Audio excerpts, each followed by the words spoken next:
Britain जिसका दुनिया में राज रहा, जिसका गुलाम भारत भी रहा है, ब्रिटेन के प्रधानमंत्री है ऋषि सुनक। ऋषि सुनक के दादा दादी 1930 के दशक में यहाँ से पूर्वी अफ्रीका चले गए थे। यही नहीं कि हमारे देश में नरेंद्र मोदी ने मीडिया का, लोकतंत्र का, हमारे देश में मानवाधिकार कार्यकर्ताओं का, विपक्ष के नेता का अपमान किया हो। कि पत्रकार जो जानकारी लेता है अपनी जेब में नहीं रखता है, वह देश की जनता को परोसता है। तो नरेंद्र मोदी बताए देश को कि वह देश से छिपाने के लिए पत्रकारों से क्यों भागने का काम करते हैं। शिखर सम्मेलन में शामिल राष्ट्रीय अध्यक्षों से लेकर देश के अलग अलग राज्यों के मुख्यमंत्रियों को निमंत्रण था, लेकिन उसमें मल्लिकार्जुन खड़गे को निमंत्रण नहीं दिया गया। देश भर में जहां जहां ये आयोजन किए गए मोदी सरकार के माध्यम से, वहां पर लाखों भारतवासियों के घर तोड़े गए। कि जो बाइडेन 8 तारीख को जब अमेरिका से भारत की धरती पर उतरे तो सीधे प्रधानमंत्री से मुलाकात करते हैं, लेकिन उन्हें भारत और विदेश के पत्रकारों से बात कर पाना असंभव रहा।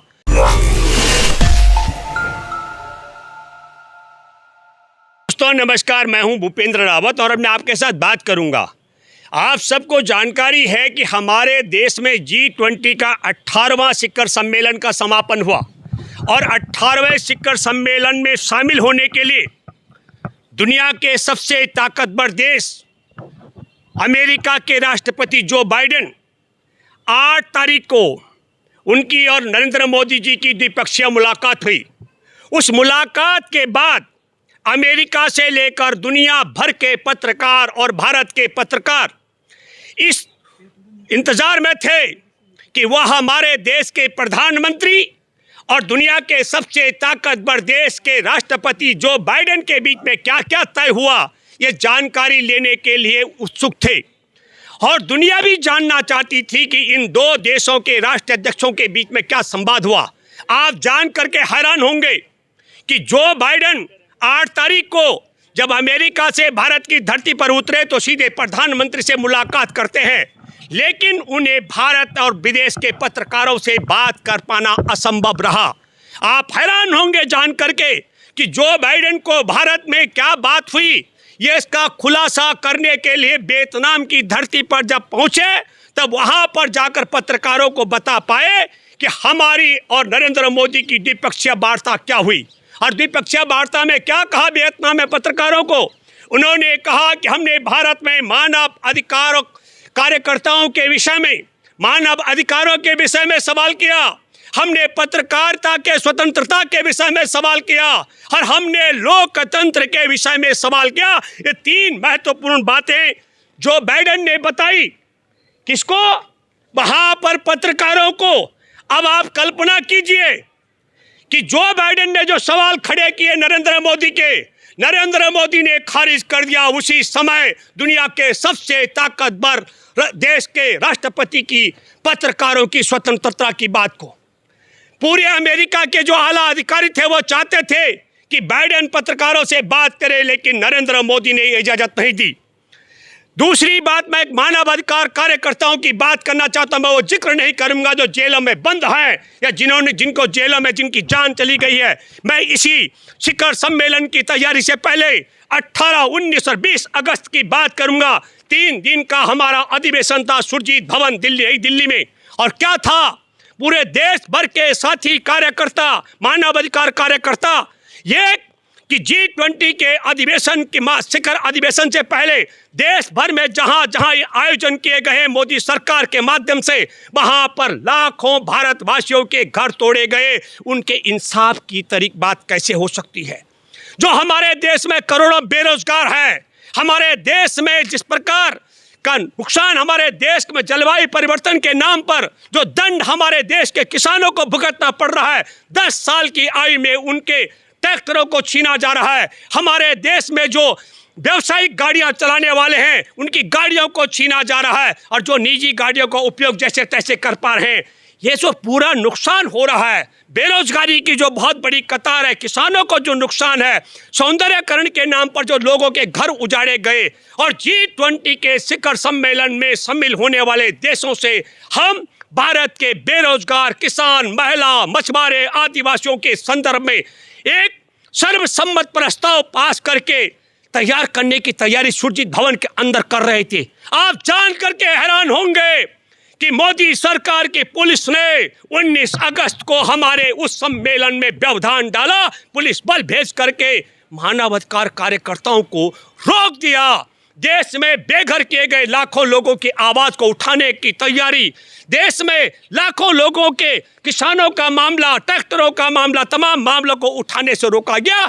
ये दूसरा टेलर मैं बता रहा हूं मानव अधिकारों को लेकर, और तीसरा लोकतंत्र को लेकर के हमारे देश में दुनिया जानती है कि राज्यसभा में विपक्ष के नेता है मल्लिकार्जुन खड़गे, और लोकतंत्र का दस्तूर है, मानवता का दस्तूर है, व्यावहारिक है, राजनीतिक और सामाजिक दस्तूर है कि विपक्ष के नेता को निमंत्रण दिया जाना चाहिए था।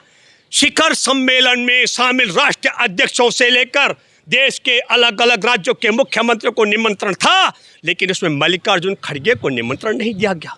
क्या कारण है राज्यसभा में विपक्ष के नेता को निमंत्रण न दे पाना? क्योंकि लोकतंत्र का अपमान करना था, संविधान का अपमान करना था, हमारे देश के शिष्टाचार का अपमान करने का षड्यंत्र है। क्योंकि मल्लिकार्जुन खड़गे जाति से दलित है और दलित के साथ में बैठ करके साझा भोज करने के लिए नरेंद्र मोदी किसी भी कीमत पर, उनकी सरकार के मंत्रिमंडल के लोग तैयार नहीं थे। इसलिए मैं ये कहना चाहता हूँ, जो बाइडेन जैसा दुनिया का सबसे ताकतवर देश का राष्ट्रपति नरेंद्र मोदी के आगे इतना बौना साबित हुए कि वह देश अपने देश के पत्रकारों से बात नहीं कर पाए। अब एक अहम सवाल है कि पत्रकार जो जानकारी लेता है अपनी जेब में नहीं रखता है, वह देश की जनता को परोसता है। तो नरेंद्र मोदी बताए देश को कि वह देश से छिपाने के लिए पत्रकारों से क्यों भागने का काम करते हैं। मैं आपको बताना चाहता हूं, ये जो मैं आपको कह रहा हूं, ऐसा नहीं है कि जो बाइडेन नरेंद्र मोदी की तरह इस प्रकार की सोच रखने वाले हों कि पत्रकारों का अपमान करते, या उनके साथ इच्छा नहीं, उनकी इच्छा बात करने की नहीं थी। ये सब कुछ था, उनकी इच्छा भी थी और वो उदार भी है, और अमेरिका में पत्रकारों का सम्मान भी किया जाता है। लेकिन नरेंद्र मोदी इस विषय पर देश और दुनिया में जो कुछ भी करते हैं उसे पत्रकारों के साथ इसलिए साझा नहीं करते हैं क्योंकि वह देश की जनता के खिलाफ, और वह देश में जो बड़े धनवान लोग हैं उनके हित में होता है। यही नहीं कि हमारे देश में नरेंद्र मोदी ने मीडिया का, लोकतंत्र का, हमारे देश में मानवाधिकार कार्यकर्ताओं का, विपक्ष के नेता का अपमान किया हो। नरेंद्र मोदी को जब मौका मिलता है तो नरेंद्र मोदी हमारे देश और देश की जनता का भी अपमान करता है। मैं आपके सामने एक उदाहरण देता हूं। ब्रिटेन जिसका दुनिया में राज रहा, जिसका गुलाम भारत भी रहा है, ब्रिटेन के प्रधानमंत्री है ऋषि सुनक। ऋषि सुनक के दादा दादी 1930 के दशक में यहाँ से पूर्वी अफ्रीका चले गए थे। ऋषि सुनक के पिता का जन्म केनिया में हुआ। ऋषि सुनक की माँ उषा का जन्म तंजानिया में हुआ, और ऋषि सुनक ब्रिटेन के प्रधानमंत्री हैं। और आपको बता देना चाहता हूँ मैं, ब्रिटेन के प्रधानमंत्री जब भारत की धरती पर कदम रखते हैं तो ऋषि सुनक क्या कहते हैं? ऋषि सुनक को जब पत्रकारों ने प्रतिक्रिया मांगी तो ऋषि सुनक ने कहा, मुझे भारत में अपनी जड़ों पर गर्व है और मुझे भारत में अपने संबंधों पर भी गर्व है, क्योंकि उनकी पत्नी भी भारतीय है, वहाँ ब्रिटेन की नहीं है। तो ब्रिटेन में ईसाई बहुल देश में दुनिया पर शासन करने वाला उस देश का प्रधानमंत्री हमारे देश के ऋषि सुनक है, और ऋषि सुनक ने इस प्रकार की बात कही। दूसरी तरफ हमारे देश के प्रधानमंत्री नरेंद्र मोदी जो 2002 से गुजरात के क्या रहे मुख्यमंत्री, और उसके बाद जब प्रधानमंत्री बने तो प्रधानमंत्री बनने के बाद देश और दुनिया में कहा, क्या कहा, विदेशों में जाकर, चीन में, कोरिया में, जगह जगह, भारत में जन्म लेना पहले लोग पाप समझते थे, ये हिंदुस्तान में पैदा हो गए, ऐसा पाप समझते कि ये कोई देश है, ये कोई लोग हैं। अपने देश का ऐसा मजाक उड़ाने वाला देश का प्रधानमंत्री है। तब मैं ये कहना चाहता हूँ, जिस प्रकार की भाषा 1930 के दशक में जिसके दादा दादी यहाँ से गए हों और जिसके माँ बाप अफ्रीकी देशों में पैदा हुए हों, उनका वहाँ प्रधानमंत्री ये संस्कार बोलता है कि मुझे गर्व है भारत में अपनी जड़ों पर, अपने संबंधों पर।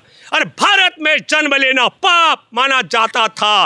ये संस्कार नहीं, यह अहंकार है नरेंद्र मोदी का। नरेंद्र मोदी का वही अहंकार जो मीडिया का अपमान करता है, लोकतंत्र का अपमान करता है, संविधान का अपमान करता है और विपक्ष के नेता को निमंत्रण नहीं देता है। और फिर मैं कहना चाहता हूँ, भारत में जन्म लेना पाप बताता है। और मैं इस संदर्भ में आप सभी दर्शकों आपसे कहना चाहता हूं कि मैं भूपेंद्र रावत उसका वीडियो भी मीडिया के साथियों को शेयर कर रहा हूं। ये उस वीडियो को लगाएंगे जिसमें नरेंद्र मोदी चीन से लेकर कोरिया में जाते हुए ये बिलाप कर रहा है कि भारत में जन्म लेना पाप समझा जाता था। मैं एक बात कहना चाहता हूं, मैंने पूरे भारत की यात्रा की, संविधान सम्मान यात्रा, नशा मुक्त भारत यात्रा, और मैं पिछले 3 दशक से ज़्यादा अवधि से पूरे भारत को जानता हूं।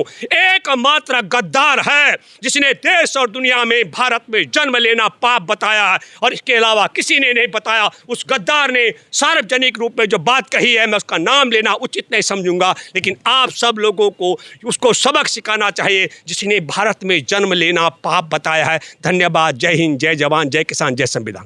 पता नहीं पिछले जन्म में क्या पाप किएगा, हम हिंदुस्तान में पैदा हुए हैं, या पता नहीं पिछले जन्म में क्या पाप किया था, हिंदुस्तान में पैदा हुए हैं। ये कोई देश